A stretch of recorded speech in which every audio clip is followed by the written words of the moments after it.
Locomotive de Trevithick. Cette locomotive est la première de l'histoire mondiale des chemins de fer, puisqu'elle date de 1804. Plutôt expérimentale que définitive, elle présentait la particularité d'être conduite par un homme marchant au pas à ses côtés.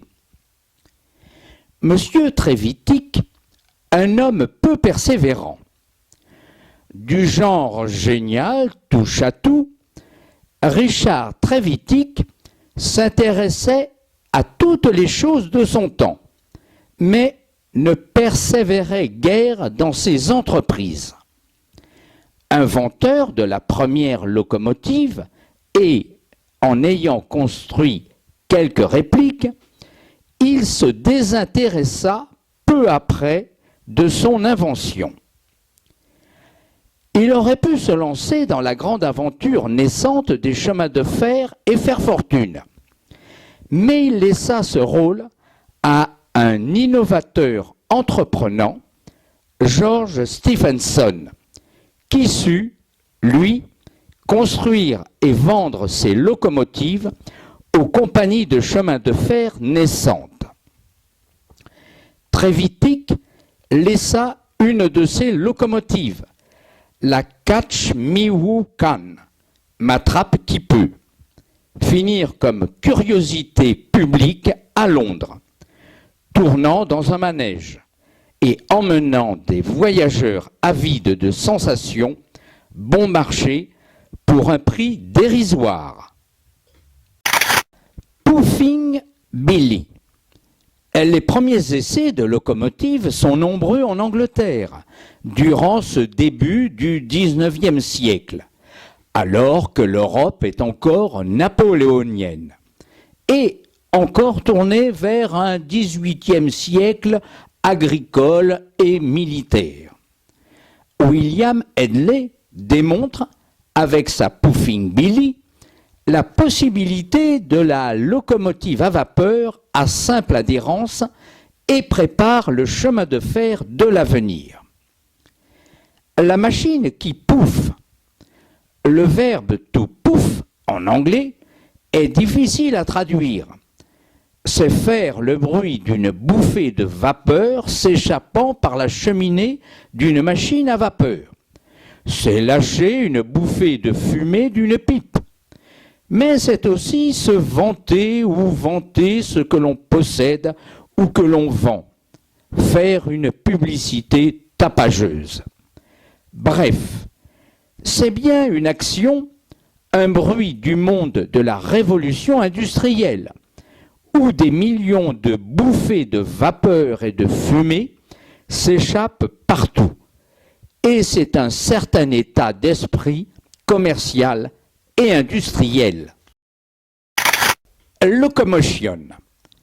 C'est la première locomotive de George Stephenson et elle assure pour la première fois au monde ce que l'on peut appeler un service public régulier, sur une ligne de chemin de fer commercial, la ligne de Stockton à Darlington, en Angleterre, en 1825. Hommes, chevaux et tout autre moyen. Au début du XIXe siècle, le chemin de fer a déjà un réel passé derrière lui.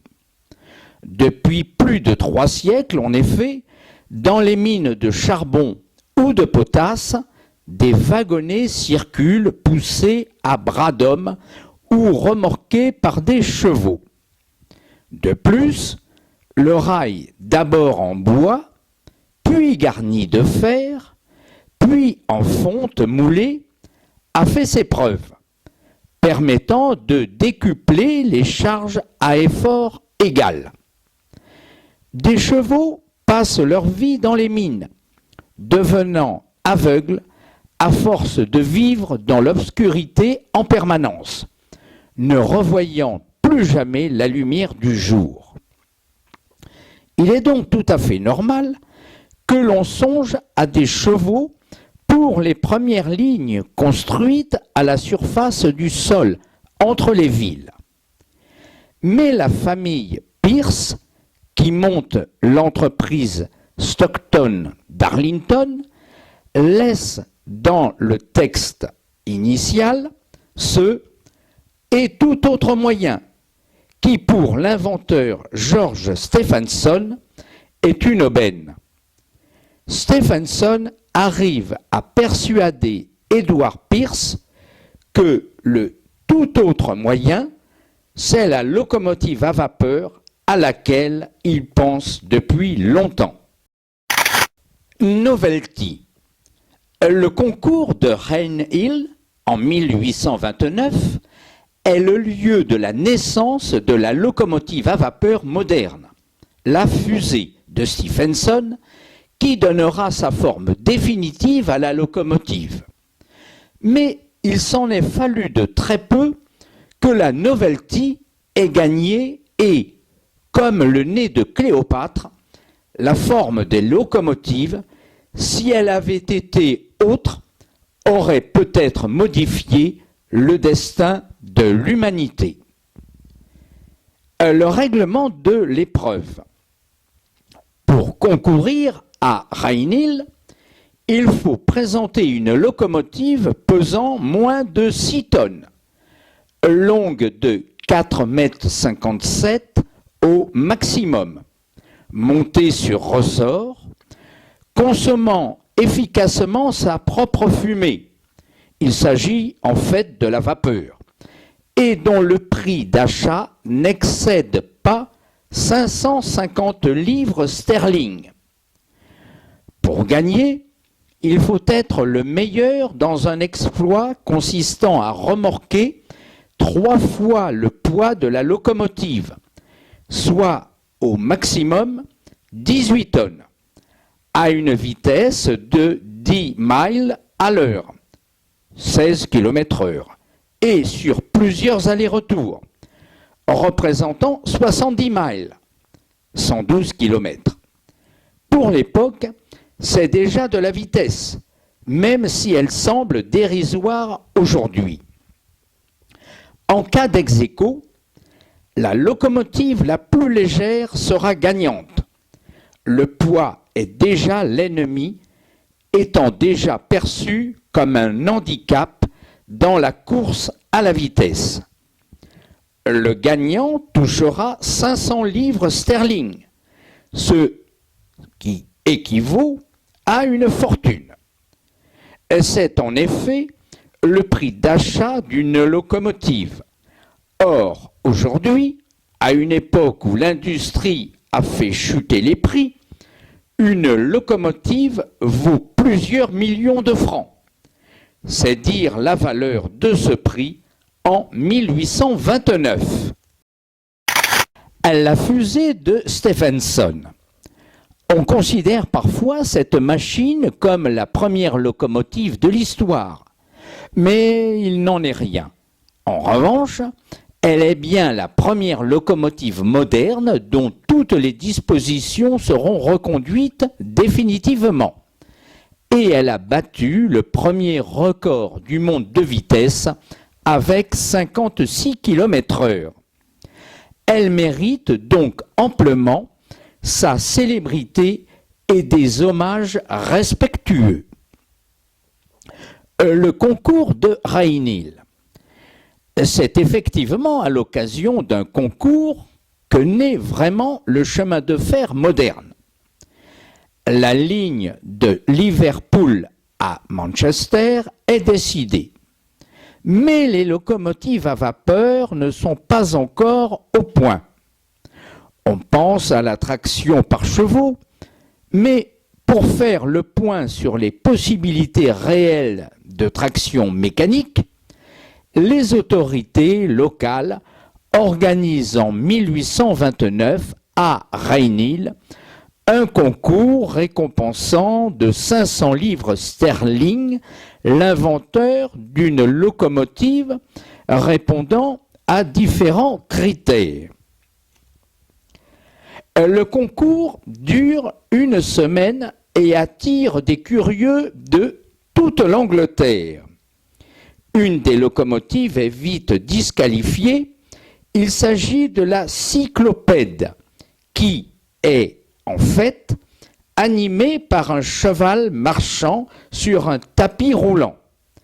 Des 4 autres plus sérieuses, celle de Stephenson, appelée The Rocket, la fusée, triomphe aisément de ses concurrentes. La cause est entendue, la ligne de Liverpool à Manchester sera en traction vapeur. Northumbrian. Une année seulement après le triomphe de la fusée, au concours de Rainhill, le chemin de fer a déjà bien évolué. Et si cette Northumbrian ressemble à première vue à la fusée, ce n'est qu'en apparence. Inaugurant la ligne Liverpool-Manchester, la première vraie ligne exploitée d'une façon moderne. Cette locomotive démarre vraiment le travail de production économique du chemin de fer. Les impératifs de la rentabilité. La Northumbrian ressemble encore à la fusée, par la présence d'un essieu moteur avant et d'un essieu porteur arrière, et par la disposition arrière des cylindres. Mais c'est à peu près tout en matière de ressemblance. Les dimensions et le poids ne sont déjà pas les mêmes.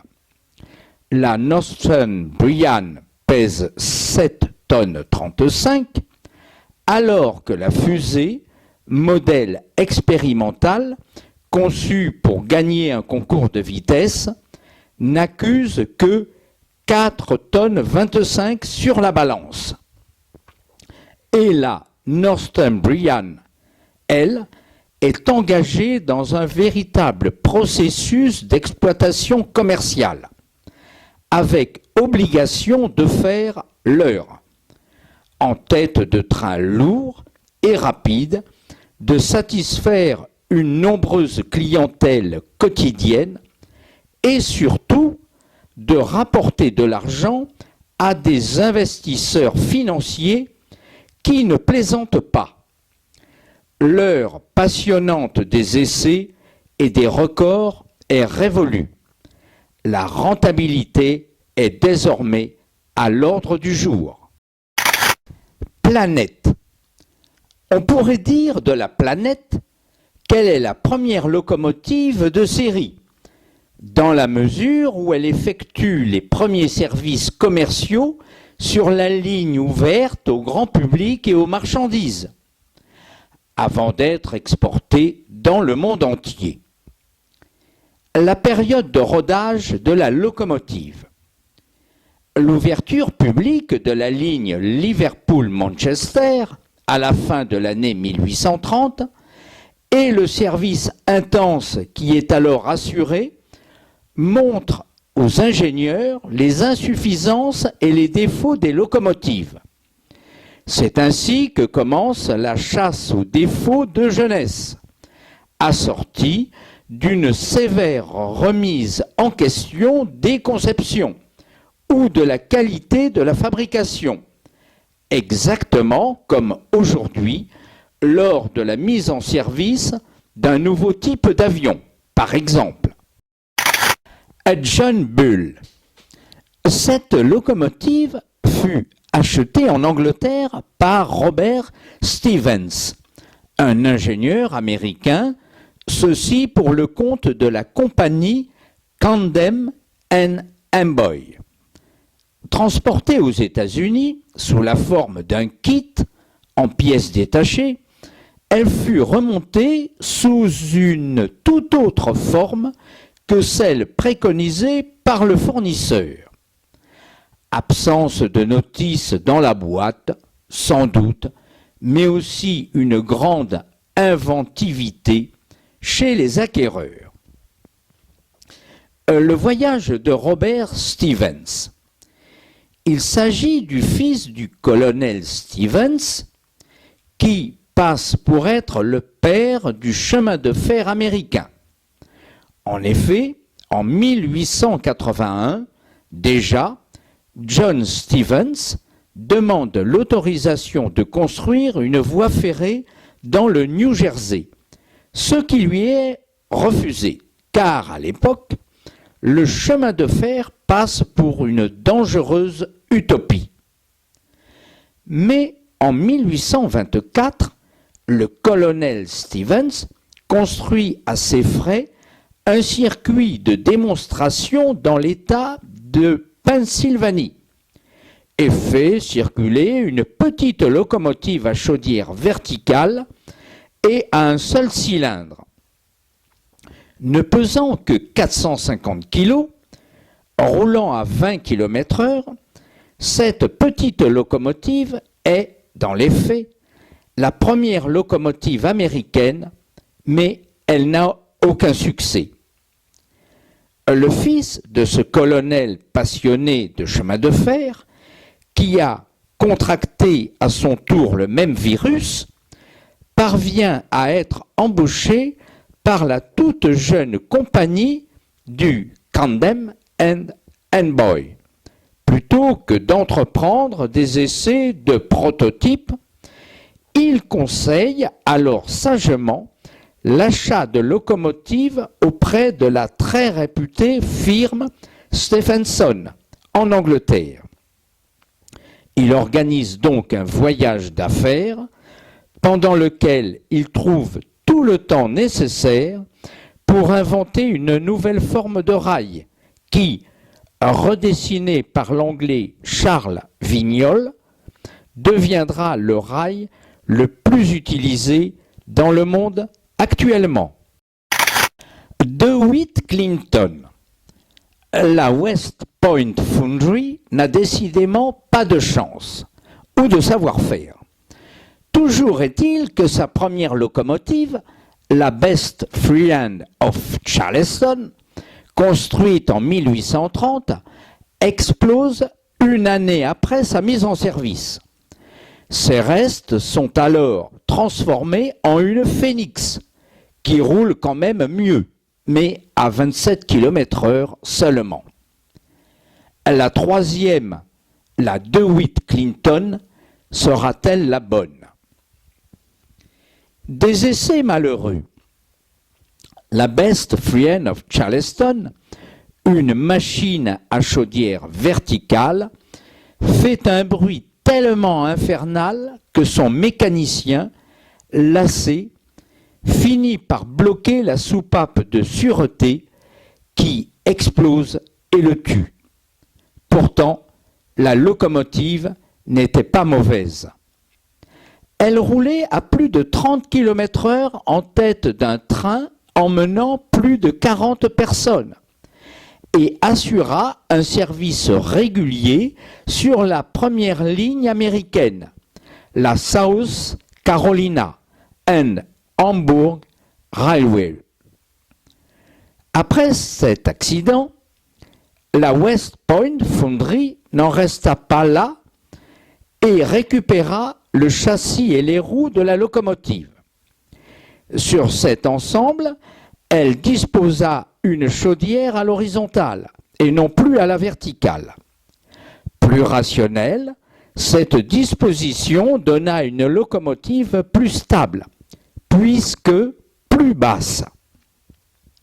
Capable de tirer un train de 4 voitures contenant 117 personnes en 1831, cette locomotive, baptisée Phoenix, assura un service correct qui valut à la West Point Foundry des commandes supplémentaires. Adler. Au début du XIXe siècle, dans les esprits naissent la plupart des grands réseaux européens. Dans la réalité, il ne s'agit, pour le moment, que de lignes très embryonnaires qui relient les 2 ou 3 villes qui, les premières, ont voulu le chemin de fer. En Allemagne, c'est le cas de Nuremberg et de Fürth. Pour le prestige, en 1935, le Reich veut fêter avec éclat le centenaire des chemins de fer allemands. Mais la vraie Adler n'est plus qu'un souvenir. Une réplique fidèle est donc construite par les ateliers de la Deutsche Reichsbahn de Kaiserslautern. Mais l'origine anglaise de la véritable Adler n'est guère étalée dans les commentaires officiels de l'époque. Nationalisme oblige. Cette réplique est aujourd'hui exposée au musée des transports de Nuremberg. Une deuxième réplique a été construite durant les années 1950 pour des expositions, mais elle ne fonctionne pas. Lion. Aujourd'hui, la Lion, construite en 1838, est bien la plus ancienne locomotive du monde capable de rouler, car, par une succession de hasards incroyables, elle est restée en service jusqu'en 1920 et a été sauvée dès 1930. Il ne s'agit donc nullement d'une de ces nombreuses répliques qui abusent le grand public, certain d'admirer des locomotives authentiques. L'âge de la maturité. 10 ans après le concours de Reinil, en 1829, la locomotive à vapeur a atteint pleinement l'âge de la maturité technique. Si la fusée de Stephenson, gagnante de Reinil, comporte en elle l'ensemble des dispositions qui fixeront à jamais celles des locomotives à venir, elle les a sous une forme embryonnaire. Certes, la chaudière de la fusée est horizontale et tubulaire. Certes, les cylindres sont pratiquement horizontaux, mais ils ne le sont pas tout à fait et doivent encore émigrer à l'avant. Certes, les roues motrices sont entraînées directement par les bielles, mais elles ne sont pas encore accouplées avec d'autres roues motrices. Mais avec sa cheminée à l'avant, sa plateforme de conduite arrière, son tendeur, son essieu porteur arrière, la fusée est bien la première locomotive moderne. 10 ans plus tard, les locomotives sont techniquement définies et commencent déjà à se spécialiser en série pour trains de voyageurs ou de marchandises. Ainsi, la Lion est l'une des premières locomotives pour trains de marchandises et, à ce titre, elle comporte une caractéristique technique essentielle: la présence de 2 essieux moteurs couplés par bielle. Firefly classe. Ces belles locomotives sont le chef-d'œuvre de Daniel Gauch, un ingénieur de talent que Brunel engage sur le Great Western Railways pour que ce réseau soit réellement great, c'est-à-dire que ces trains cessent de se traîner derrière des locomotives poussives et puissent même, si possible, arriver à l'heure prévue. Avec les Firefly, ça va décoiffer. Le Great Western Railways deviendra même un champion mondial de la vitesse. L'écartement pour wagonnets de mine.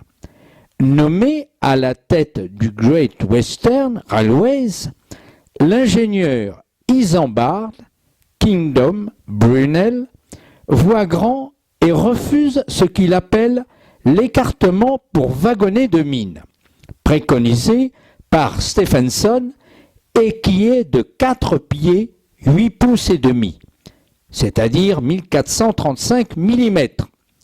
Pour lui, le chemin de fer devra rouler vite et transporter beaucoup, et il construit le réseau dans un incroyable écartement de 7 pieds, c'est-à-dire 2100 mm, qui fera que, dès 1840, en pleine époque des diligences roulant au pas ou au trot, les trains du réseau atteignent couramment en service la vitesse de 100 km/h, 2 fois celle de la fusée lors du concours de Rainhill, tenu 11 ans avant et qui avait fait sensation. Malheureusement, l'écartement normal de 1435 mm est adopté par l'ensemble des réseaux britanniques et, en 1892, pour une évidente question de commodité pour la circulation directe de trains dans toute la Grande-Bretagne, il faudra que le Great Western Railways se reconvertisse dans le petit écartement pour wagonnets de mine. Iron Duke. Cette impressionnante et superbe locomotive portait en elle tous les espoirs qu'aurait pu faire naître un tout autre chemin de fer, la voie large de 7 pieds. Sur cette voie, ont circulé des trains plus grands, plus rapides, plus performants. Mais en 1892, pour des questions de standardisation, notre petite voie normale actuelle fut imposée. Le Great Western choisit la voie large de Brunel. Cette compagnie anglaise, très innovante dans sa pratique, suit les conseils de l'ingénieur Isambard Kingdom Brunel, qui lui conseille la voie large de 7 pieds, c'est-à-dire 2,10 m, permettant la circulation de trains plus grands et plus rapides que ceux de la voie normale. De nombreuses lignes sont construites dans cet impressionnant écartement entre Londres et le pays de Galles.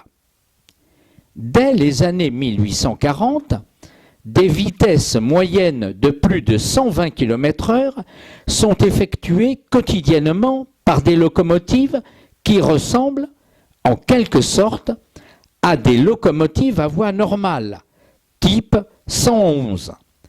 Mais, comme agrandie, une surface de grille augmentée de 68% donne une puissance accrue de 36%, selon l'auteur Brian Hollingwood.